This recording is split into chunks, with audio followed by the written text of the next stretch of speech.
Salut chers amis, nous allons commencer notre schéma en traçant la base de notre triangle. On prend 7 centimètres.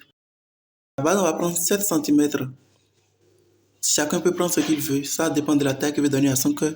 Par la suite, on va tracer la droite médiane. On prend également 7 centimètres.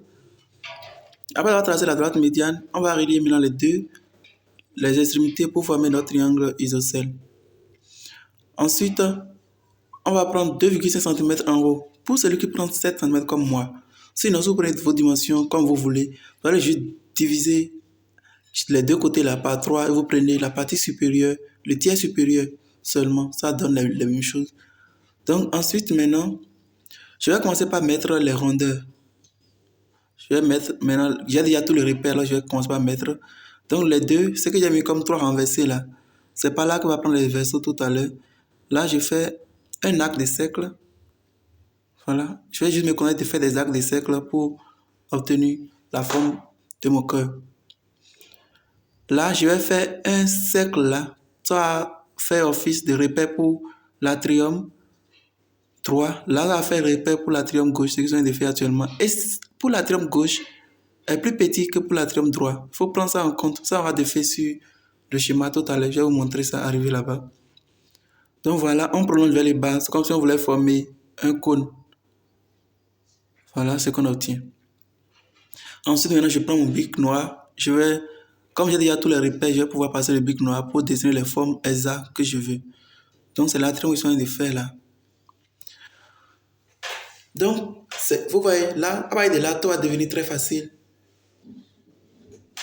En dessinant, vous allez voir que j'ai laissé un vide là. Ce vide que je vais laisser également de ce côté, c'est pour le passage des vaisseaux sanguins.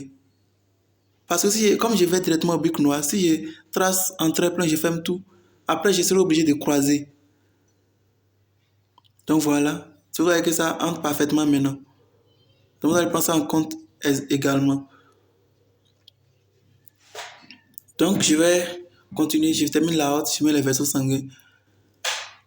Donc je disais, si vous mettez déjà les repères, tout devient facile. Parce que ce qui crée le plus grand problème au niveau des schémas, c'est comment se repérer lorsqu'on trace les lignes. Quand il n'y a pas de repères, ça paraît un peu flou. Mais si vous faites les schémas avec repères une fois, deux fois, trois fois, vous n'aurez peut-être même plus besoin de repères par la suite.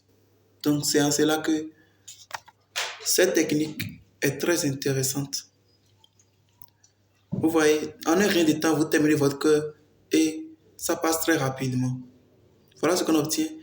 On va maintenant mettre les veines pulmonaires. Ils sont au nombre de 4, 2 droits et 2 gauches. Vous allez voir que je n'ai pas croisé les lignes. Ça, c'est juste une logique. Donc après avoir fait tout ça, je vais effacer le triangle. Je vais effacer tous les traits que j'avais fait dedans. Ça devient plus joli. Je prends alors mon crayon de couleur rouge. Je vais passer maintenant. Partout où il y aura du sang oxygéné, le sang riche en oxygène, je mets le rouge. Voilà ce que c'est de faire. Au niveau des veines pulmonaires, c'est du sang rouge. Au niveau de l'artère aorte, c'est du sang rouge. Maintenant, arrivé au niveau du ventricule gauche et de l'atrium gauche, je ne vais pas colorer le tout en rouge. Tout simplement parce que je vais mettre des flèches. Et si je mets en rouge, je ne vais pas trouver de place pour mettre mes flèches. Les flèches ne vont pas être bien mises en évidence. Donc, la deuxième partie maintenant va constituer la partie du cœur qui contient du sang pauvre en oxygène et pas ricochet, pas riche en CO2. Donc, ce sang-là, cette partie du cœur sera en bleu, comme je viens de le faire.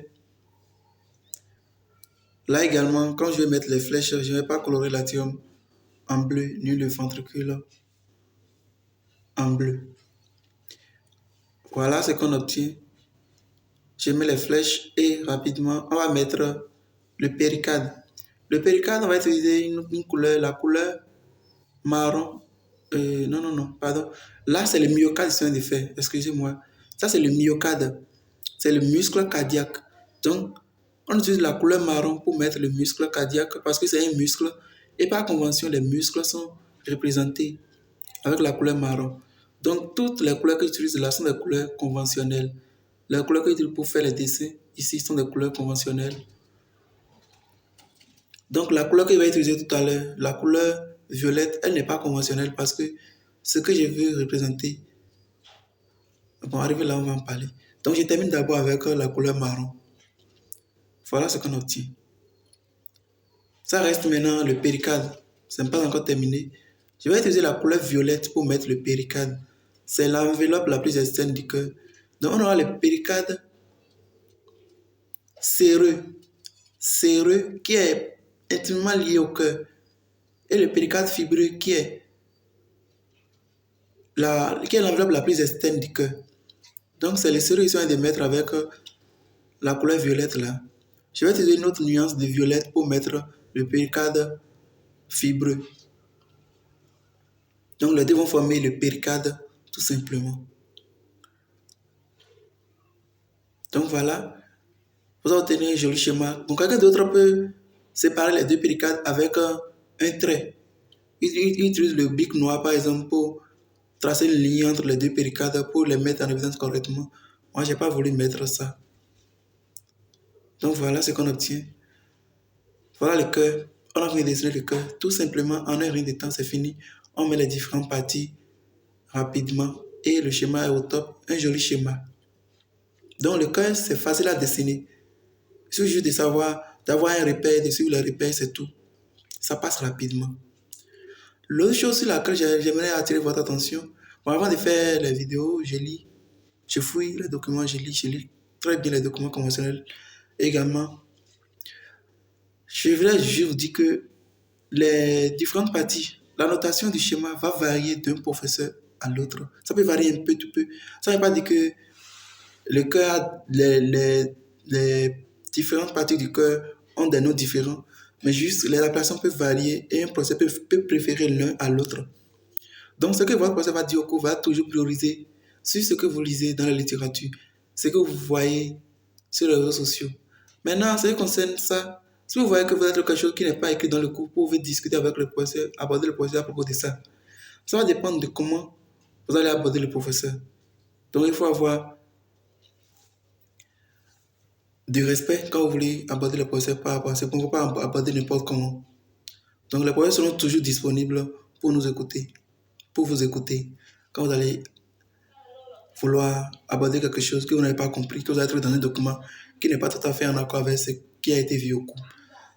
Donc, voilà, on a fini le cœur. Voilà ce qu'on obtient. C'est joli, c'est beau. Et ce sera la fin de notre vidéo. Merci d'avoir regardé jusque-là et à la prochaine.